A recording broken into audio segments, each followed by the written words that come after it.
In 5, 6, 7, 8.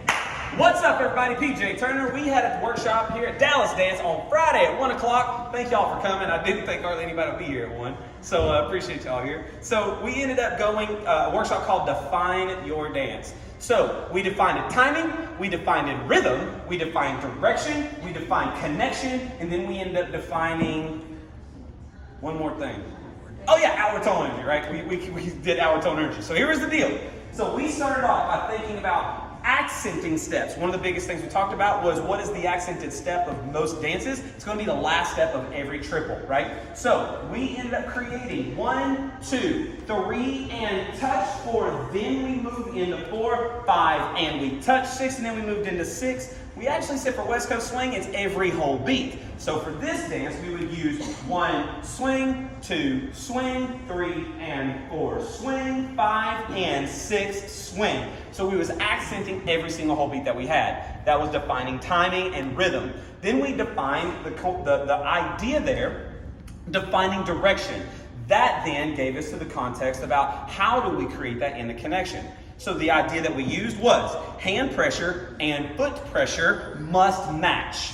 Hand pressure and foot pressure must match.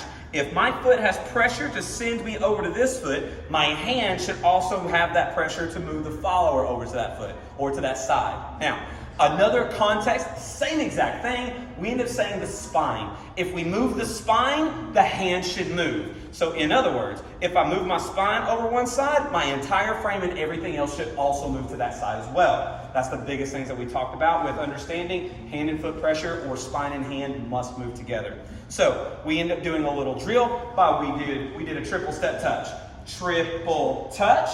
And then we shifted weight, and then the hand, the spine, the foot, everything moves together. Followers really felt that. That's a really good drill to have. Then we end up doing triple touch, and then we had the leaders rotate. Now when we had the leaders rotate, we took the hand pressure down with rotation to keep the follower on the left side of the leader. And then we had the leaders shift weight. We're both moving forward, right? And then I had the leader say, hey, let's touch forward, and then the follower would feel the touch, then the shift would happen.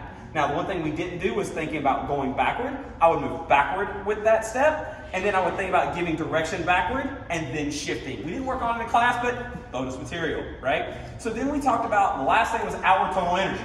Hour tonal energy created. The idea is a lateral pressure, meeting the leader with resistance. So if the leader's on the outside of the hand, leaders or followers, I'm going to ask the follower to give me just an outward pressure. Just something simple, not something that's crazy and hard like we're working out the entire time, right? So followers would create outward energy, elbows are dropped, not elbows to the side. Elbows and wrists are parallel to the floor. I can move this back. That's about my range of motion. So followers, we would have 1, 2. We're thinking laterally, right? So West Coast swing is a linear directional dance that is connected angularly. That's the context there. So we would connect angularly. Now the leader would move the lateral connection, quote unquote, right, in a linear direction. That would be the goal there. So leaders, you're really more managing the connection base about moving the follower into stretch, moving the follower into compression. Cool? That was our class. Thank you guys very much. PJTurnerDance.com. Thank you.